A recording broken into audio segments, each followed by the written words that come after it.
Welcome to episode 8, June 23rd. And this week on the Changing Normal podcast, we're going to talk a little bit about what we did this week. We're going to talk a little bit about why Bitcoin. And, well, there might be a devil's advocate here.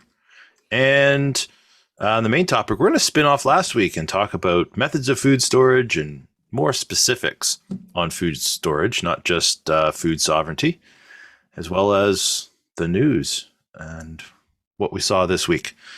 But first, what have you guys been up to this week? I qualified for nationals. Nice job, work, Ben. Yeah, got the email on Monday. So I'm headed to Charlottetown PEI end of this month or next month. So training has ramped up. Just been getting workouts in the morning before work, and then doing a little bit of cardio in the evenings after. Okay, so this is like the workout montage part of the film, basically. Yeah, pretty much. Yeah, this is where I'm splitting wood and running, and then like it's I gotta have the Rocky theme song. See, if I'd known, I could have had that to play in the background while you were talking. Oh man, yeah. Eye of the tiger. doing crunches and push-ups with my shirt off. Actually, we don't want to see that. No, it's a bad idea. Yeah, that sounds terrible. But. Yeah, not a lot to report this week. I did a little bit of research on what's popular on YouTube for food storage to prepare for this week's main topic. That was a little bit interesting. There's some okay stuff, some pretty good stuff actually, and a little bit more planning for my backyard. So, but I'll talk about that more when I actually have projects underway. Cool. I didn't do a ton. I had a lot of vehicle problems this week, so I was working on vehicles. I currently have a truck in my backyard with two seized front calipers. So, yeah, that's exciting. One brake currently partway torn apart. The other one, I didn't even take it apart, but it's also seized. So I will be taking my firstborn to town tomorrow to try and trade her in for two brake calipers. But yeah, that, and I just finished just before we were recording this show, a virtual market promoting the podcast. Nice. And mostly didn't have a lot of people show up, but it was on Zoom. And so they have like these breakout rooms, and you go in that breakout room, and then it has your name and what you're going to talk about in there on it. And had some people show up and ask questions about crypto, and people that want to attend our next presentation. So Nice. I got some information from them, so we'll have to make sure we get them invited to our next one. That would be awesome. The only other thing I did is I found a way to refill thermocell cartridges. I don't know if people listening are familiar with thermocell, but it's basically a mosquito repellent device. I don't even think I have one right here. Which is very essential in this part of Canada. Oh, let me tell you. Unless you like being driven insane by an incessant. Oh yeah. Yeah. It's basically, you can't go in the woods this time of year without something like that. But the cartridges you buy, they run by a little butane cartridge like this. And then they have the little mats that go in them. And you can buy those, the refill kits, but they're like $12 to $15. And you get one butane cartridge, and 3 of the little mats that fit in on top of them. And so I was like, there's got to be a better way to do this, because you can buy butane. Anyway, I did a little searching around, and there's a little check valve in these. But if you take out that stem after they're empty, you can put a screw in and pull that check valve out, and then put the stem back in. And then you just have to buy a can of butane. This one comes with the little nozzles that you need. Nice. So I had to actually take this nozzle. I had to file this nozzle down a little bit to make it fit, because it still was a little too big. And you just refill the cartridges. And then I went on, where was it? Wish or something like, so one of these cheap like things where they ship you stuff from China. and you could buy for next to nothing, like 70 or 150 of these mats for neck. Like I said, Okay. I think they're a little bit smaller, so you put 2 in instead of 1 in the thermocell. But it was like $20, and I got like 200 of them. Oh, wicked. Or something like that. So I need some more of these cartridges because I like to carry a few extra of these when I'm out camping. So that way I can run my, but anyway, if I can find a few more empties, because I've been throwing them away obviously over the years, but if I can find a few more empties, then I'll have a few spare, and I'll basically be able to, when I'm out camping, run it all the time. So refill for cheap. Anyway, so that's kind of my thing. What do you think of the shake squads, Owen, so far? Pretty good. So just so people understand what we're talking about, Ben and I were beta testers for ShakePay for their shake squads, which is a new thing they're doing with the cards, that when you spend money on the card, everybody in your squad of 5 people gets sats from that. And so I think it was essentially free yeah, sats. 42 sats per transaction. Yeah, regardless of the amount of the transaction. Yeah, the amount doesn't matter. So if every single person, if the 4 other people did a transaction that day, you'd get 4 times 42, and that would be the amount you'd get. Everybody would get that. So I don't know. I think it's cool. The first one I was in for the beta testing was pretty active. Yeah. But then when I left that, when it opened up to everybody, we left that. We kind of made our own with some of the local crypto people here. So hasn't been as busy, but. Well, but I think like in beta, it was people just kind of seeing how much they could ramp it up. Like I know someone went through the self-checkout at the grocery store with their entire grocery order and paid for everything individually. Just like 60 some transactions. There was like a stack of receipts about an inch thick. Oh man. But when I told I told the group I was in for beta, I said, like, I'll be completely honest. I want to see how this works in a real life setting. Like, I mean, honestly, any amount of sats is a good amount of sats, but sats being the shortened version of Satoshis, if we haven't said that already. But yeah, I was pretty amped that they figured out a way to, get a crew of people that or you're either friends with or, in your community group, and then you can all benefit each other based on your real life, just regular transactions. So that's right. Pretty cool. I think it's a pretty neat concept. I agree. I definitely agree. Yeah. So I guess on that note, you missed it. I know you missed it. That's because I didn't do it, because I didn't put the right thing on, because, I just forgot to select the right thing. So you missed the maniacal laughter that was supposed to be there. And I'll probably mess it up. If I change my microphone settings now, I'll probably mess it all up. So goodbye, soundboard. You're done for the night. All right. Oh, it wouldn't be an episode without some form of technical difficulties. That's right. At least we can hear you now. And Dan doesn't sound like he's underwater. We are changing the normal in the podcasting world by letting you by not being normal in any way, shape, or form. Not perfect nor polished. All right. So why Bitcoin? Yeah. Why Super not good R? question. Start at the beginning, huh?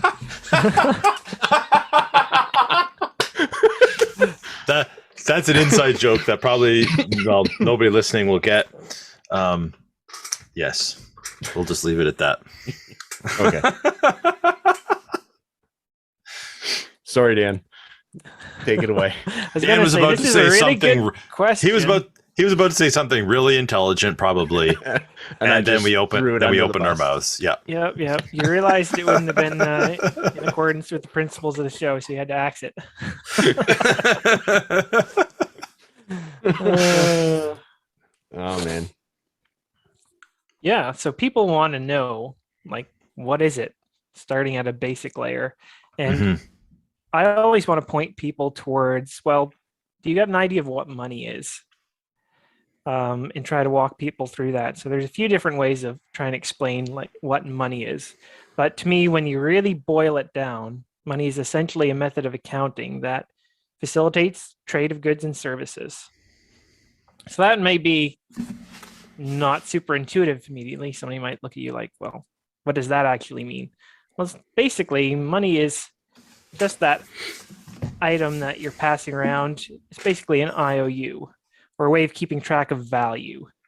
You could say it a bunch of ways. You could call it a ledger of account, different things like that. But we price goods and services in dollars. It's how we mark that we've worked. We've given our labor in exchange for this thing, so that's called money, so that we can obtain goods and services with it. And so But basically, why? money. Why money? Why can't I want to use beans because I like beans and beans are valuable to me. Yeah, well, you could, but only if Ben or I, for example, want the beans and are willing to give you what you want. So we could say, what do you want for your beans anyway? You've only got beans and I've only got rice. So I'll trade you 5 pounds of rice for 2 pounds of beans, right? That's the way it works. So we could probably haggle it back and forth, work out a trade. And I don't want any beans. I might be that type of person. I don't blame you there. So strategic decision making. But yeah, so if I wanted it and you wanted something I had, we could work out a trade. But for people who've ever played the board game Catan, you're probably familiar with the situation of you need something and you have something you're willing to give and you can't make a trade. It's like you might have 5 sheep cards in your hand and you really want more, and everybody's like, no, that's what I need too. Yeah. So it's super time consuming to try and broker that kind of trade. Difference of wants kind of has to line up perfectly. So trade is often not going to work. So money really facilitates things. It makes it easy because when you have this thing we call money that everyone will accept, then you don't have to haggle back and forth. You don't have to have something that I want, and I don't have to have something that you want. That kind of sums it up. So another way of looking at it is money should be able to be used as a unit of account. So basically when we price things in dollars, the dollar is a unit of account. Okay, if you look at profit and loss, different accounting charts, well, everything's priced in dollars, right? The second thing is a medium of exchange. So that's being able to buy things with it. And lastly, you want money to be a store of value. But I put 10 grand in the bank 10 years ago. Yeah. It's still 10 How much grand. is it worth now? A lot less than 10 grand, I'll tell you. So that's where we really have to introduce the concept of buying power versus face value. Because how much can you get for that 10,000 versus what it was worth and what its actual buying power had 10 years ago? Probably you can get quarters. You can get a lot less. Yeah. You get a lot less for that money today than you would have 10 years ago. So it's not holding value over time. It wasn't a good store of value. Yeah, because that's an interesting way of looking at it, because in theory, that $10,000 is still worth $10,000. Yeah, it is still $10,000. It's still $10,000. What is $10,000 worth? Exactly. So that's where the whole store of value comes in that it doesn't purchase as much because its value, even though the amount has still stayed the same, but the value, the power of that amount has decreased. Yep. Think about it. You don't really care about how much that face value is. You care about what you can actually buy with it. So if 10 years ago you could have bought an F-150 with it, and now you can buy a Ford Focus with it, or a Corolla. I was going to say like a Hot Wheels car. That's about all I can afford to put the gas in too. I saw a video today. It was a guy riding in one of those yellow mop buckets, He was sitting in the mop bucket, and he was holding an umbrella with one hand and the leaf blower with the other, and he was blowing into the umbrella. And he was. That's probably what King Graham would buy right now. Hmm. Oh, I so easily want to get distracted by trying to upgrade this engineering on the mop bucket car, but Rabbit trail. Why Bitcoin? When you do, we want video. So, if you'd like to donate a mop bucket for this experiment, can we send mop buckets over Lightning? Just email us at changingnormal@protonmail.com and let us know. That's right. Or comment on the YouTube video, like, share, subscribe, get it out there. We'll find a mop bucket and an air and a leaf blower somewhere. So we did mention how we've got some issues with the buying power of our dollars. So what's the main way you guys think we would benefit if we had money that was better?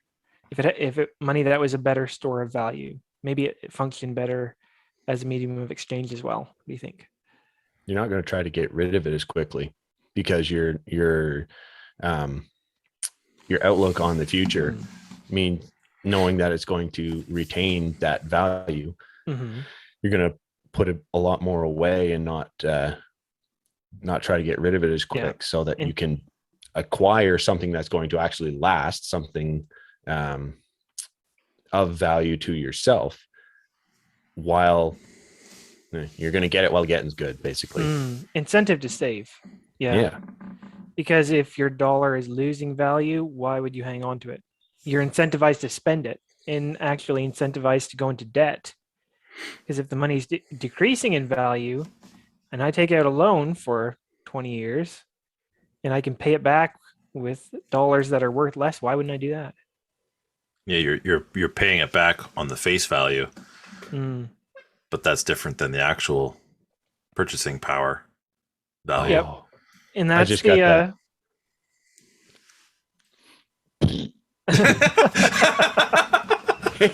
all just clicked.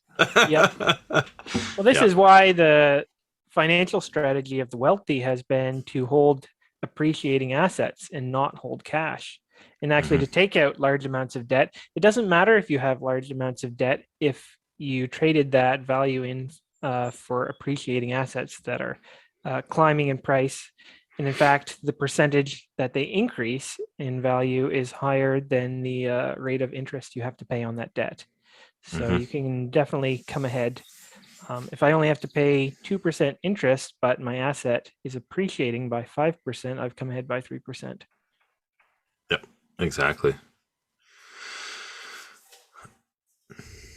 It's a hard concept. It's interesting that this idea of saving versus spending is very difficult for people to wrap their heads around. The idea that a person's time preference lowers with a hard currency like Bitcoin or gold, or something that incentivizes savings.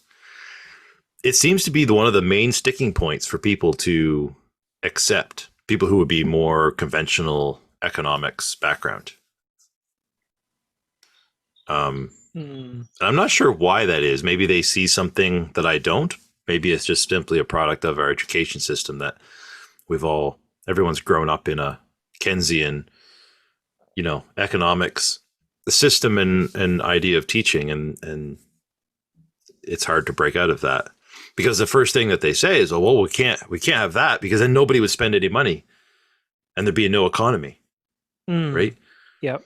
No, there have been periods where government bureaucrats have actually called people who want to store up value as hoarders, and phrasing it in a very negative light, acting like you're cheating the economy, cheating other people by simply storing up value that you've produced through your own labor. And I think this is just such a wrong-headed way of looking at the world. Yeah. Well, the comeback I mostly hear for that is people have who have a low time preference still need to eat. So load time preference meaning you want things right now as opposed to in the future. I think I've understood time. I've understood it to be the Okay. it's I think it's the other way around. Preference means you're willing to delay gratification. Yeah, that's right. That's right. That's how I've heard okay, it that's explained. good clarification. Yeah. So the idea is that those people still need to eat. They still need to live. They still have jobs. They still need a car to get back and forth to their job. They still, need to have hobbies for relaxation, for mental health, all of those types of things. So there still is the need to spend because those things become more important than the savings. But they still will want to save, and they will not blow unnecessary money or get in over their head with debt because in the current system, there's more value in buying that toy or taking that expensive vacation now, because even though people don't think about it, it's just built right in that you pay that stuff back later, because if you don't buy it now, well, it's only going to get more expensive. How many times have you heard that? Oh, I stocked up on this or that because it's not getting any cheaper. Well, that's the same expression of I'm going to trade this for something that is going to hold its value. That 4 cases of pasta sauce I bought, that's an investment in something that holds its value, right? That I'm going to consume over time. I know I'm going to consume it. I'm going to consume it in the future. But if I buy it now, it's only going to be cheaper to buy it now than it is in the future. So you're exchanging something is losing value for something that will actually hold its value better over time, even though it's just pasta sauce and you're going to consume it and it'll be gone. But it's the same concept. Yeah, absolutely. I think we should do a whole main topic in the future on pasta sauce. I'm down. Well, that too. But time preference. But actually, you really get me thinking. We could probably do a pasta episode. We'll turn this into a cooking channel. Get an Italian on to talk about the pasta. How will I cook the sauce?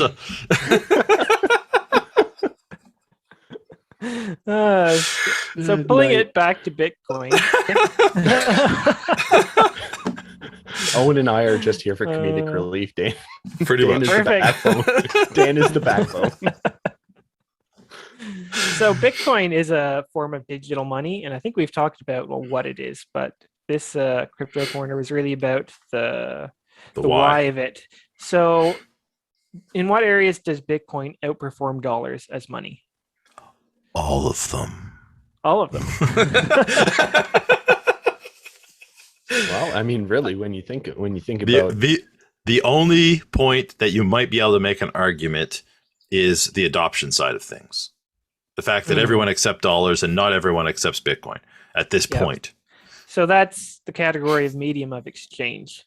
You can't trade it with everybody, whereas everybody accepts dollars to a certain point. Although, if you take Canadian dollars and you go to a different country, are they going to accept Canadian dollars, or are they more likely to accept Bitcoin? Yeah.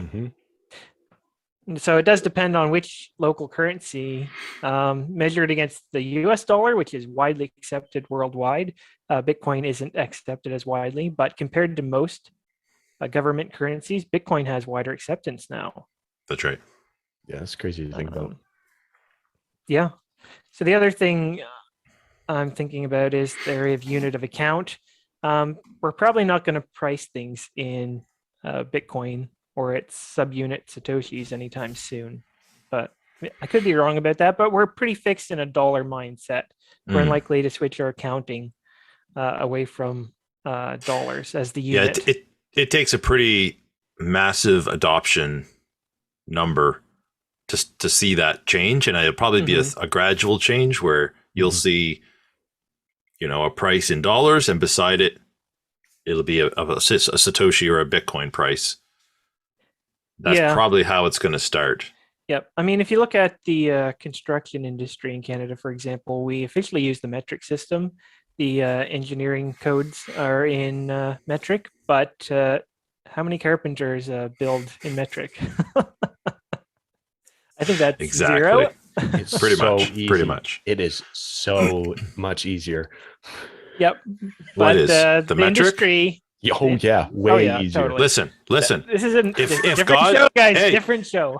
if God wanted us to use the metric system, there would have been 10 disciples. Here we go. Oh my word. Context. I think the hermeneutics on that passage are a little off. Sorry, Dan. Get this train back on the track. Yeah. So we see the industry is sometimes just not going to shift simply because everybody's set in their ways. The train keeps rolling.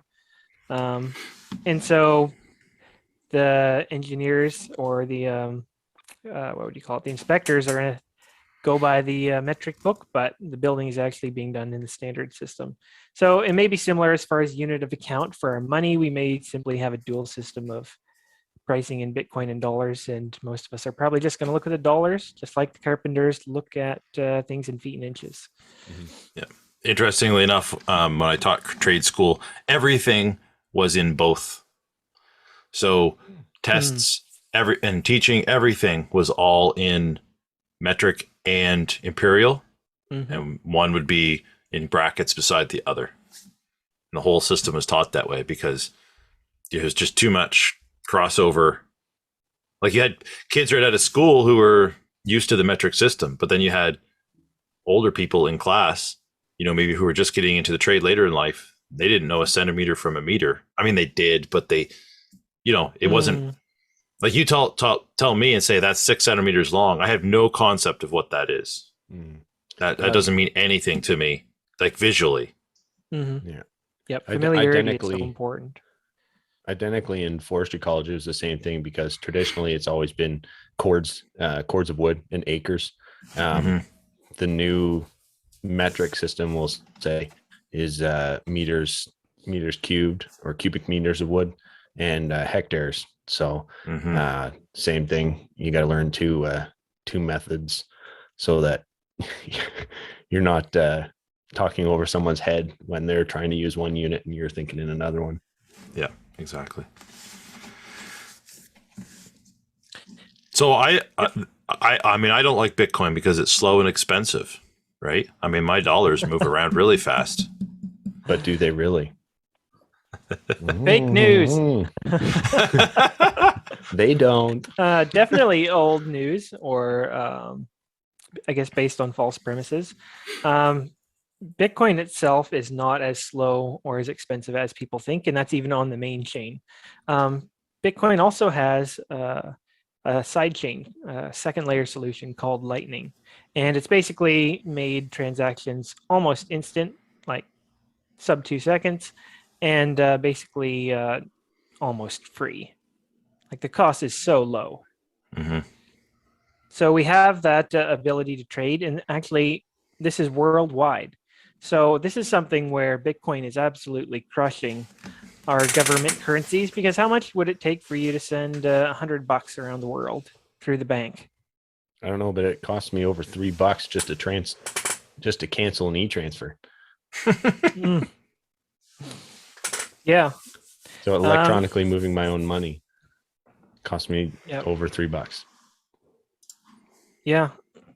By moving money around the world through wire transfer, or if you have to use companies like Western Union, that could cost you like 20% or something. Yeah, it's staggering. So to have Bitcoin, which is a digital money, and also a network that can put you basically almost instantly connected with 100 million users around the world. The power and then the ability to transact quickly and cheaply with that is really revolutionary. It's simply outstripping our traditional financial system, and it's going to leave it in the dust. So Bitcoin definitely outperforms dollars in that category as far as both a network and able to move money anywhere in the world quickly and cheaply. Yeah, no, I agree. And I think that's the great case for it is that it does do everything our current system does, and in some cases, many cases, does it better. And it does it according to free market principles without being censorable and all of that other stuff that's also of a benefit that we haven't even touched on yet. But. Yep. So, and I'll just say lastly, a little why Bitcoin for you if you're listening. We're still in the early adoption phase of Bitcoin. It's an expanding network, so that value is going to grow potentially exponentially. And it's a really good time to get in when you see that something's really taking root strongly, but it hasn't been, everybody hasn't jumped on the bandwagon yet. And so that's really where we're at with Bitcoin. So you have a solid opportunity to get in early yet. But I'm going Dogecoin. I think I'm going to go Dogecoin. Yeah. Elon Musk just keeps buying it. That's right. So like 3 minutes, because we're way over on this topic already. 3 minutes. This has now become the crypto room. Not the crypto why corner. Bitcoin and not some other cryptocurrency? Because there's other cryptocurrencies that out there that I can send around that are cheap to send and fast to send, and not ETH. That's not cheap to send, but there's other things out there. Why can't some other crypto do it and instead of Bitcoin? Because Bitcoin's bad for the environment and all that. But oh, man. That's another topic. Yeah. But you know what I mean? Like, why Bitcoin, not something else? The biggest issues with Bitcoin compared to other cryptos are that most of the other cryptos are centralized to some degree. They're not fully decentralized as Bitcoin does, so there's a lack of security there. And it's really throwing aside the main technological advancement, which Bitcoin contains, which is trustless banking without the requirement of a trusted third party. Bingo. Let's see. Lack of a hard cap. That's one that people should take notice of. Dogecoin does not have a hard cap on how many units of Dogecoin there are in existence. That can be inflated. So money printer. You can have the money printer in the real world. You can have it in the digital central bank world. You can have it in the crypto world. Avoid cryptos that are money printers. Yep. Perfect. No, I think that's bang on. And we probably should move on now before this turns into a 4-hour show. And now for something completely different.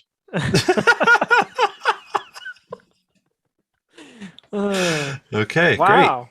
You did that really Nice. good, Ben. We can throw away all the canned little audio bits. We'll just let Ben do all of them. Yeah, I think so. I think he's got it down.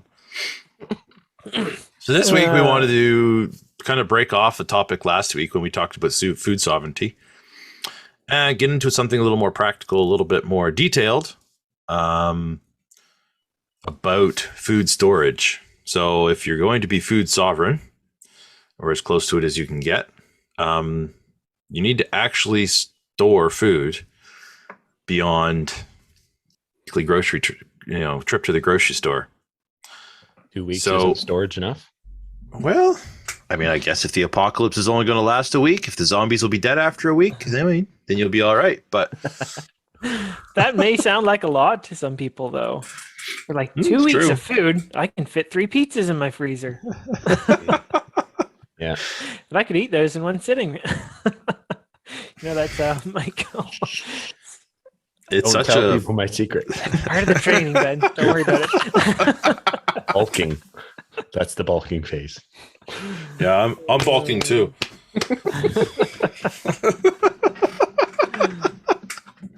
I find if I store my bulk lower down, I have a better center of gravity, and much better.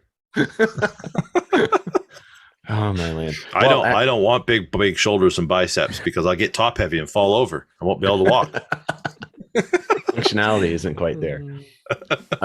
No, you're bang on, Dan. When I first kind of started coming around to looking at the systems and the the way that everything was kind of normal, a lot of people were saying, like, at least in regards to finances, like have at least 1 month's untouchable emergency savings, and then have more set aside for 3, 6, and 12 months. I'm thinking, holy crap, like being prepared takes this much. And then I got thinking, like, that's just the financial side of things. Then you got, like, your physical side of things, your emergency, like first aid, and then your food and everything like that. So it's definitely daunting, especially when you start thinking out that long term. Yeah. But some of it is pretty simple, and we don't really think about the simple things. A lot of people who've maybe been in this space for a while go straight to, I'm going to get a cow, and I'm going to get chickens, and I'm going to have 4 acres of garden. And, they go straight to that. And that isn't practical for everyone, maybe even most people. And if you haven't grown up in that, doing that sort of thing, there's quite a learning curve.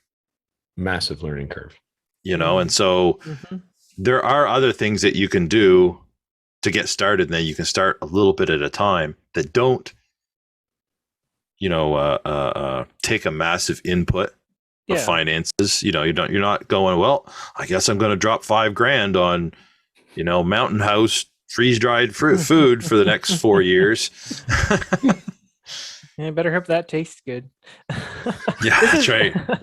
This is really good. This is why you should really look at the why of things, because then you can address the things that are simplest to address and most practical to address first, and then perhaps snowball things as you address the most readily addressable. So like some of the whys I thought of, like shortages, food shortages, supply chain shortages, emergencies, that could be power outage, earthquake if you're in that area, tornadoes, things that are really disruptive, famine. It's hopefully not something we'll see in this country, but in many places of the world, that's could be right around the corner at any time. Actual legit famine where you can't get food, or you can get very, very little, not sufficient. Another one to think of is loss of income. So these are some of the potential whys. So if we were to start by addressing the simplest of these, how can we do a little risk mitigation? Yeah, that's really what you're trying to do. Store it first. Oh, has that been? Boop, boop. Change tracks there. You gotta have a place to store it first. Okay. Yeah. You can't overload yourself, both with the information, the influx of just getting started, and then once you actually take that dive and start preparing food to be able to store it, you don't want to be, behind the 8 ball when it comes time to actually I have a entire frozen cow in the back of my vehicle. Now what do I do with it? Yes, exactly. That doesn't sound very practical, but well, okay, yeah. So knowing your food storage options, since that's where we're headed right off the bat. So what freezer space do you have? What closet space do you have? Now, it's a lot easier, for example, to store canned goods than it is to store things that need to be maintained as frozen. Yeah, and I think I was just going to say, that's one of my top sort of bits of advice for people when they start. If you're used to going to the grocery store and everything you get is from the grocery store, then you need to sort of make an evaluation of, what do I eat? And then, obviously, you're not buying 6 months worth of lettuce because it's going to go bad. But if there are things that you can purchase, that you do purchase, that actually do keep for longer periods of time, it's called copy canning, that's the actual name for it. And it's when you go to the store and you set a goal. Okay, I'm going to get 1 week's worth of food ahead. And so you go to the store, and maybe you, over the course of a couple of weeks, you buy 2 cans of tomatoes, you just put 1 more can in. Mhm. And then when you get home, you eat those 2 cans that you normally would eat in a week, and the other one goes on a shelf. Yeah. And then the next week you go and you buy your 2 cans of tomatoes, but you also put an extra one in. Well, right there, you just got yourself, with the one you already have at home on the shelf, an extra week's worth of tomatoes. Yeah. Mm-hmm. You rotate on your shelf the one that you purchased the week before to the front, you put the newer ones to the back, and you eat your 2 weeks, and then the next week you do the same thing again. So it's very minimal financial input, but you're just in something as simple as that. You increased your survivability if the food's not available. And you do that with as many things as you can that come in a can. Can you do the can? I can. And, so you do those sorts of things with stuff that stores well.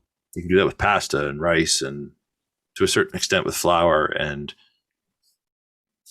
all kinds of things like that. Maybe you do it with meat. If you get yourself a freezer, and you can do that. You can, I'm buying a package of chicken breast. You buy a second pack of chicken breast and you throw that one in the freezer, so you can do that slowly, and over time build up, a week, 2 week, 3 week, 4 weeks worth of food, that is simply storage, and you just rotate it out. So you buy what you eat, and you eat what you buy. If you go out and buy, 40 pounds of beans, but you hate beans and never eat them, what was the value of that, right? You're going high likelihood you're not going to get your value back. Whereas exactly. You could have bought pasta noodles and tomato sauce and used it. That's right. So evaluate what you eat. Don't get pressured into simply stocking up on something that is survival food. Just purely for the fact, if it's not something you're going to eat. And so eat what you store what you eat, and then, then go from there. Yeah, I think that's a really good place to start.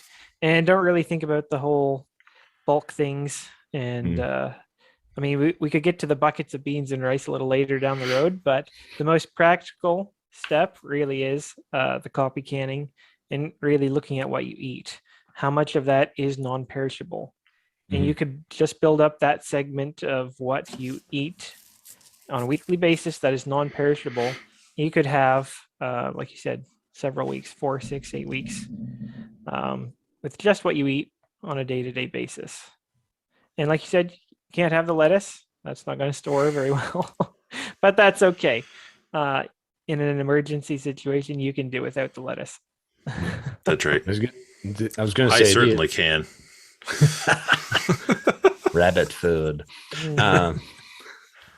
I know. I was just gonna say that the requirements, or what is brought to light when something like that hits, like I was talking about, something that would allow, or again require you to delve into what you have stored up, is going to change to some degree, it'll change what you are going to eat. And the convenience isn't going to be there. The things that are easy and quick and simple aren't going to be quite as readily available. Right. Yeah, I think there is value in that, because the store you eat what you store is useful. But you're right. At some point, you need to evaluate sort of what you're willing to consume or able to consume, and go, I just have to eat what's available. If things get bad enough, then maybe I will have to eat the beans that I really don't like. Yeah. But that's also part of it. If you say, well, I do want to get into storing these bulk foods that store very well for long, long periods of time. So maybe I'm going to find a recipe that I can stomach. I'm going to make sure I have the spices and, flavorings and whatever else you need to make the food palatable. because I mean, I like beans, but man, just baked beans with nothing else. Whew. That's, I'm gonna have to be real hungry. At least a little molasses or little cayenne pepper or something on there, to give it some flavor. So our food needs to be enjoyable at the same time as nutritious. Yeah. Yep. Yeah, that's kind of what I was ramblingly trying to get to. Yeah. Yep, and definitely think of it in levels. So level 1, you're mitigating the risk associated with short-term shortages or disruptions. And then as we get up to a higher level, say after we have 2 or 3 months of that short-term supply, and we have that, we're looking at extending it, and at that point we want to go cheaper, we will have the bulk things. And you really do have to shift your mindset a little bit from just storing what you eat to maybe, as Owen said, being prepared to eat things you wouldn't normally. So there's definitely a little more understanding has to come with that, and maybe you look at adding some spices. Maybe you like actually squirrel. experiment with the maybe you actually experiment with the cooking things you don't like. Or you could just store that up and set it aside and say, I'll figure that out if I need it. And shove it in the back corner. Is that also okay? That is definitely not a good idea. The worst time to learn to do something is when you need to have it right now. But how hard can it be to cook wheat berries? Necessity I'll just is the throw them in a mother of pot, invention. right? That's right. Wheat berries straight in a pot, boil them for a good long time, strain it out, and eat the slop that's left. That good old starch soup. Simple sugar energy right there. Bing, bang, boom. Yeah. Yeah. So there definitely are some things to, I guess, to actually trial. And a little bit of knowledge goes a long way with actually handling bulk dry goods, because it's not something most people are familiar with anymore either, is it? I mean, No, that's right. people don't handle bulk flour or bulk grain or beans or rice of any kind, really. Yep. No, it's well, even just the idea of cooking from raw material, raw foods is quickly, if not already lost in a large segment of society. People live lives that either are so busy or the conveniences are so available that they've lost the knowledge to even create a meal from the raw materials. Yeah, if you threw a pile of vegetables and a hunk of meat down, that's not the norm anymore, to then turn that into a delicious, tasty meal, Yeah. And even being able to utilize said raw materials and turning them into the combination of them. Like you think, oh, well, I just got some of these plants and that hunk of meat, but those plants are like sage and a bunch of different herbs. And then you can, right. you can, even if it's just a fire, man, you just rub the rub the plants and on the meat, and then you sear the meat over the fire, and it tastes really good, but tastes a whole lot better than just plain hunk of meat seared over the fire.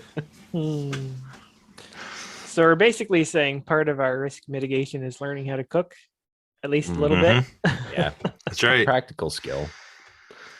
It really is. I think that's one of probably the most important skills that you should have at least some basic knowledge of. I mean, meal prep is not my primary role in my house, but I have a basic understanding of how to do it. Mm-hmm.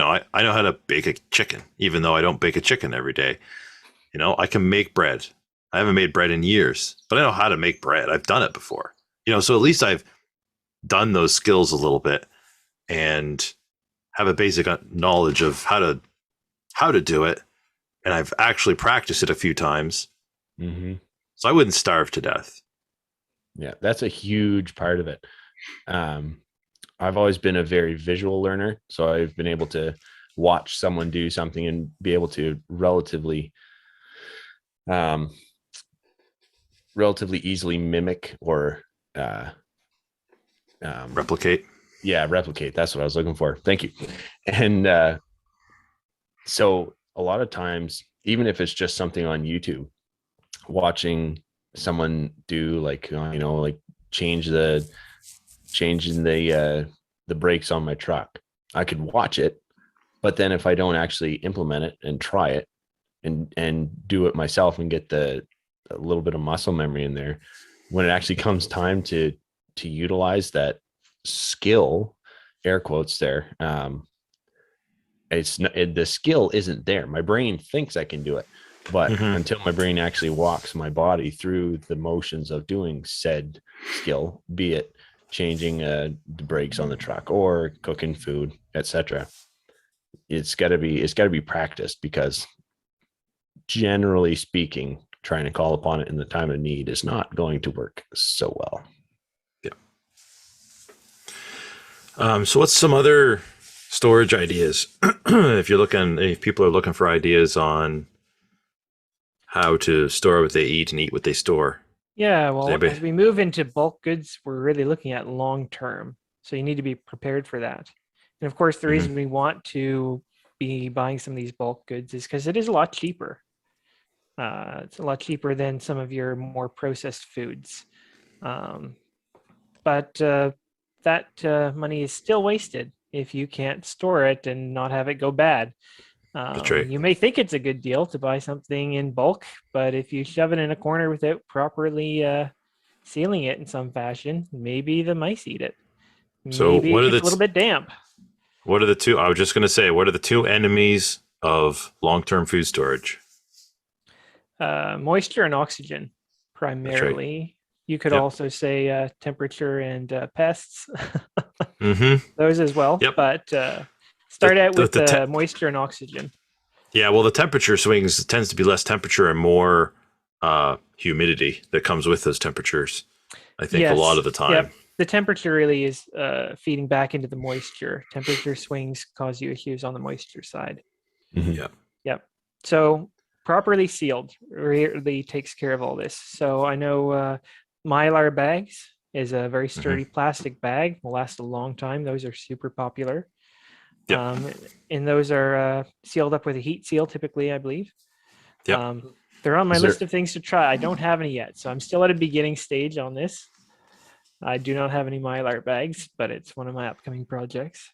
I was going to ask, is that do they require a vacuum seal? So basically the way to, because I did all my bulk long-term food storage this way.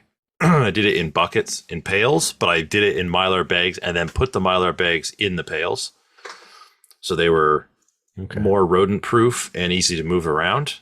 Right. And what you do is you buy oxygen absorbers and you throw those in the bag with it. And then when you seal it, the O2 absorber basically creates a vacuum seal almost.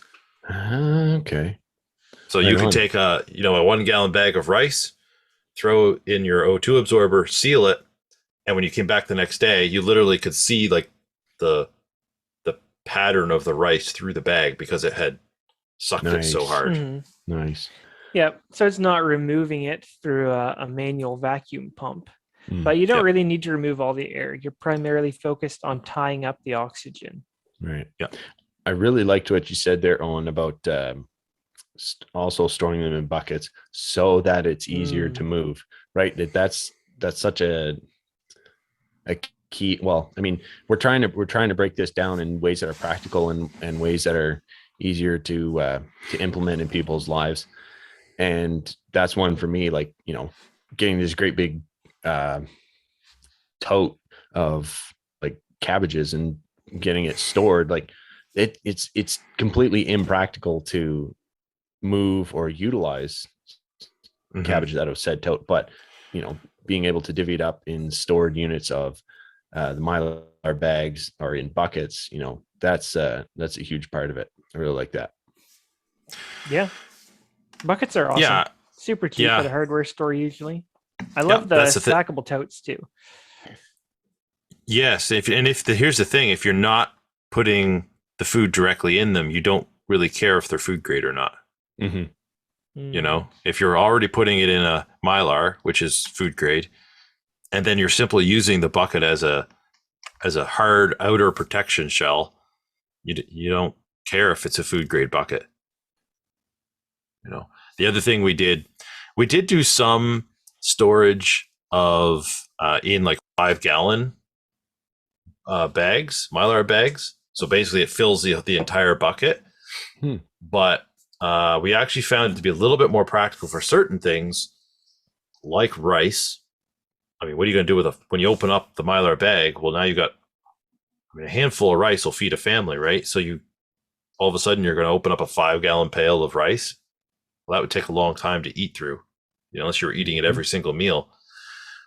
So we actually bought 1 gallon bags, and then we could stack 2 or 3 or 4 in a bucket, but in smaller amounts, so that when we needed that, we could just pull out the smaller amount out of that bucket and open it up and utilize it till it's gone. And then the rest of it was still, securely stored in the pail. Right. Oh, that's another facet of the practical side of storing your food. Just being mindful of like the meal prep, like you said earlier, what it takes to actually make a meal. And maybe that means divvying up the turkey into quarters, depending on how big you grow your turkeys. Yeah. Yeah, I'm not sure what else is there. I'm sure there's more to say about this. I mean, obviously the idea of doing conventional canning. I mean, we're probably going to do a show at some point about gardening, which certainly is a big part of, food sovereignty, I think.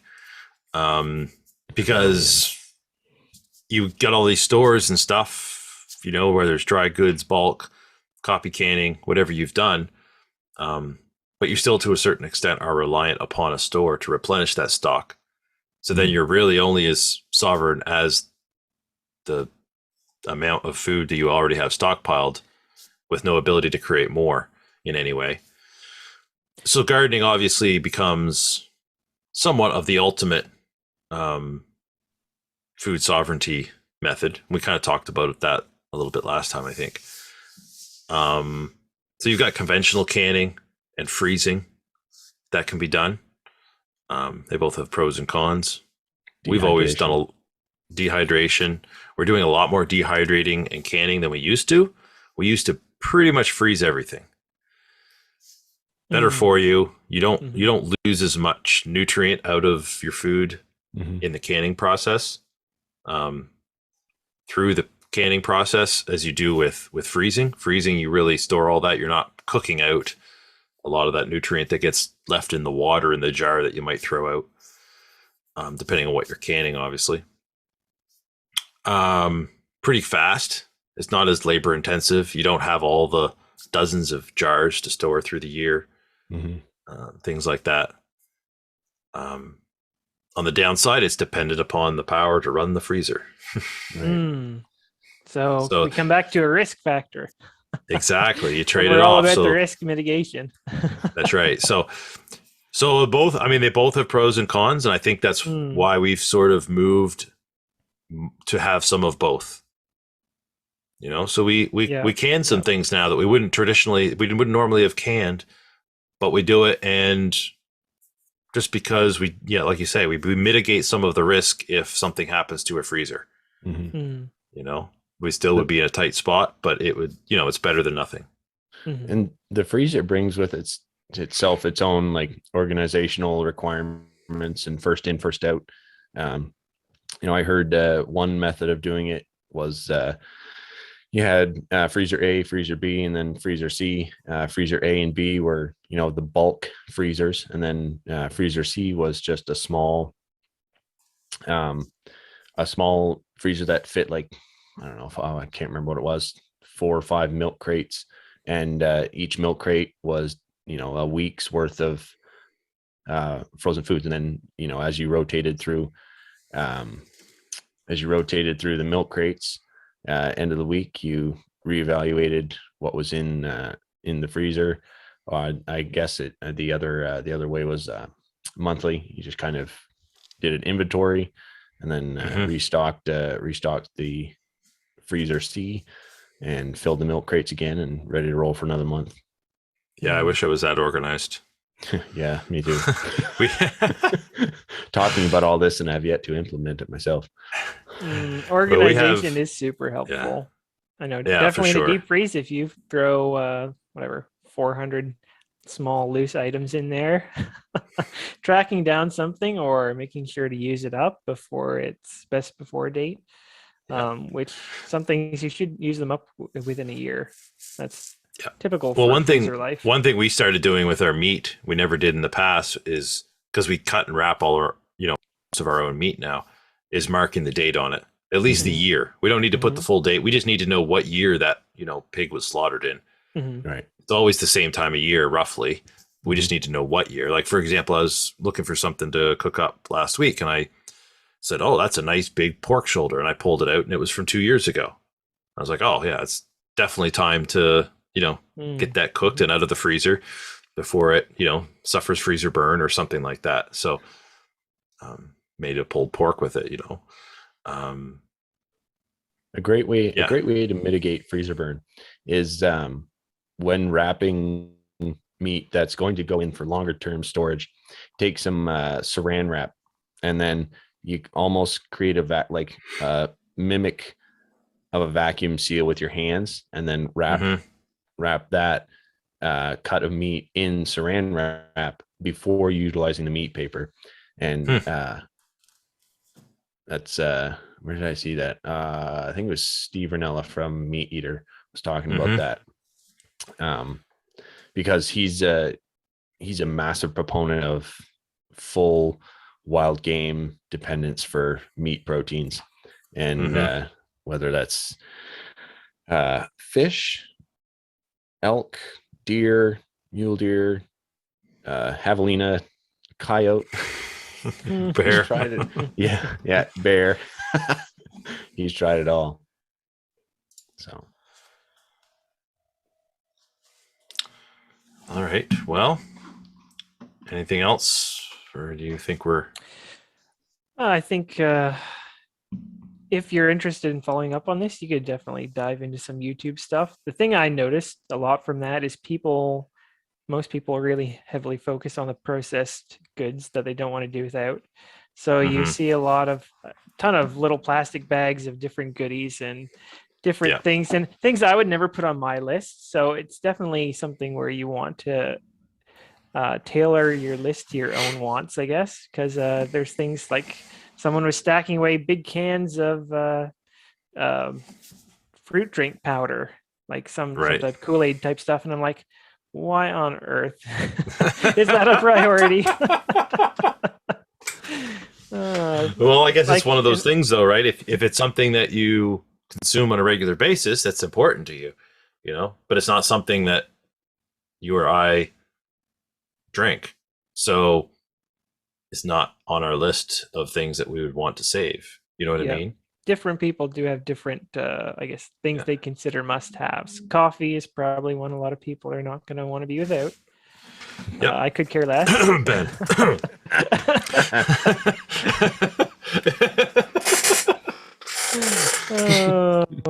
But really, that was something I was looking at as like, in an apocalyptic end of world scenario, why would you want all that Kool-Aid? Oh. Yeah. Maybe this is one of those things. There's certainly the idea that for trading purposes, I mean, obviously it depends on how bad things are going to get and what you're planning for. And we don't like to be sensationalist and, the zombies are coming, the world's going to end, and we're all going to be Mad Max, kind of scenario. But I don't think there's anything wrong with saying, I got to store some of this. It's not something I eat much of or really part of my main diet, but it is for most people. And so I'm going to have some of this on hand for trading purposes or, what have you. The last thing, if you guys don't really have anything else, the last thing I want to say about this is I've heard this many times when talking to people about this very topic, anything prepping related, but especially around food. Is the idea that, well, they say, well, I guess I know whose house I'm coming to, when things get bad. And I think you really have to evaluate where you're at. And I think that's a personal decision. But most of the time, I think we need to be honest with people and say, well, if you're coming, that's fine, but you better be bringing your own supplies. Mm-hmm.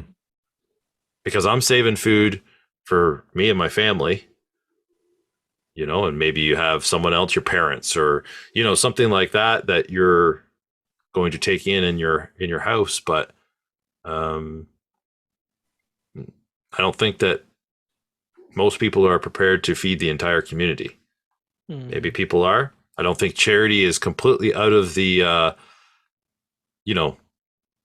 of the realm of something we should be doing. We should definitely be considering charity and being kind to those, especially those in need.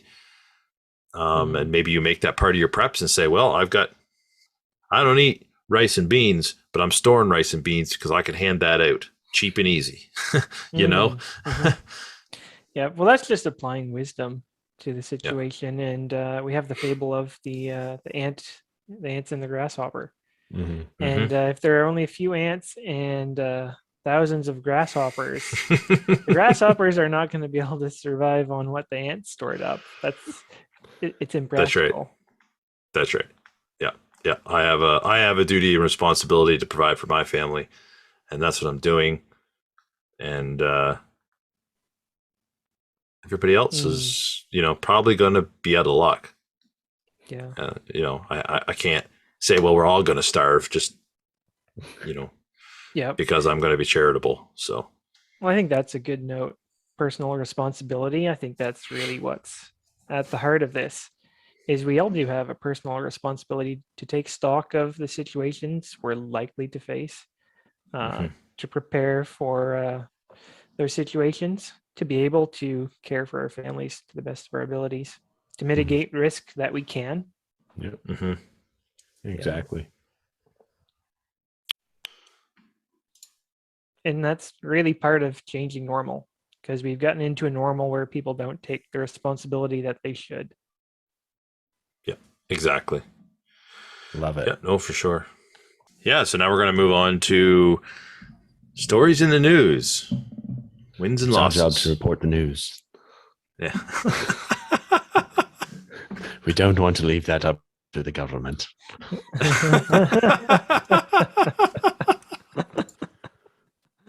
In the law. So I guess I threw this in the loss column just because it's a little bit more of a crackdown by we're calling names out. It's Coinbase in the Netherlands. They're requiring, aside from the full KYC to operate on their platform, they're requiring the transfer to another fully KYC'd third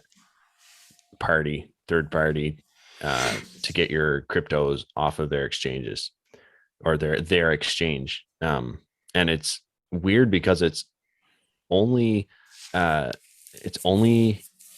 Dutch customers of Coinbase, which is kind of what boggles my mind that it's only that one area. But like they need to provide full the recipient's full name, purpose of transfer, full residential address, etc., to move the assets off of Coinbase. So it's like you're not just KYCing yourself to utilize the exchange, but you're also KYCing whatever party you're sending said crypto assets to. So it's interesting because they're not the only ones that transactions have been tracked, for better or for worse. Canada, Singapore, and Japan, due to regulatory compliance and local jurisdiction, those countries as well, Canada, again, Canada, Singapore, and Japan. Coinbase is looking at where the assets were going off of there, which is interesting because that's news to me as far as Canada and Japan. But That's just a Coinbase thing, though. yeah, that's correct. Okay. Interesting. And then in our win column, we've got a conservative candidate here in Canada that is trying to stem the tide of government spending. He wants to implement a pay-as-you-go law that'll hopefully curb government spending and limit it. Basically, it's just saying that lawmakers within Canada would have to find an equal amount of savings to put into the proposed legislation for a spending bill, which You mean they would have to have a budget? that is balanced by people, not itself. So he just basically he wants to limit the ability for the government to spend beyond its means. Yeah, exactly. That's what it boils down to. Trying to really clamp down on inflation without a recession, I believe, is my understanding of. Well, it might be a little too late for that, but yeah, and of course, it's the exemptions for it is war, natural disasters, and pandemics. Yeah. So right. Anyway, all the things that politicians use as an excuse to spend money. Yeah. Basically. A step in the right direction. Yeah, possibly. I think, yeah, it's good that at least one candidate is talking about sensible things like budgeting. Maybe we should be more alarmed that he's the only one, and that someone who's slightly practical minded stands out so strongly. That's a little bit. A little bit of a concern, but as you pointed out, any policy like this that can be passed can be quickly revoked, and there will be no shortages of emergencies to justify it. That's correct. Yeah, exactly. All right, so no listener feedback this week. If you would like to send us feedback or ask a question or maybe suggest a topic we cover on the show or anything else you'd like to say, you can send it to changingnormal@protonmail.com. If you have hate mail, well, you can just send that straight to Ben. How about recipes? We talked about food. Well, there you go. If you have send us. We're going to start a Changing Normal recipe book. Oh man! And Ben is going to draw all the pictures.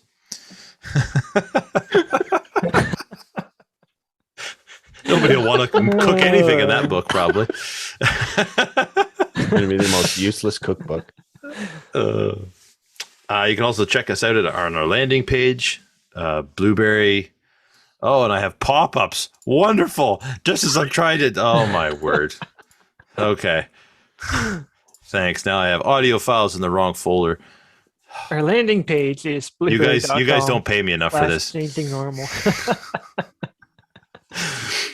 Yeah, and then so also like, share, subscribe, and follow us on all of our platforms, all of them. Because if you don't, well, you're just not really a dedicated listener. And both of you, I should say. You can check us out on YouTube. We're over on Twitter at @changing_normal. Also on whatever podcast app you like to listen to. Go there, leave us a review, a 5-star review, of course, because we're awesome. And if you want to send donations to help fund the show and keep the lights on, this would be a perfect time to kill the light. That'd be funny. You can send donations to changingnormal@fountain.fm. So that is a lightning tipping address. And if you're not on lightning, now's the perfect time to learn. We'll get you set up. That's your excuse right there. That's your reason. All right. And with that, thanks for listening. And remember, create your own new normal every day.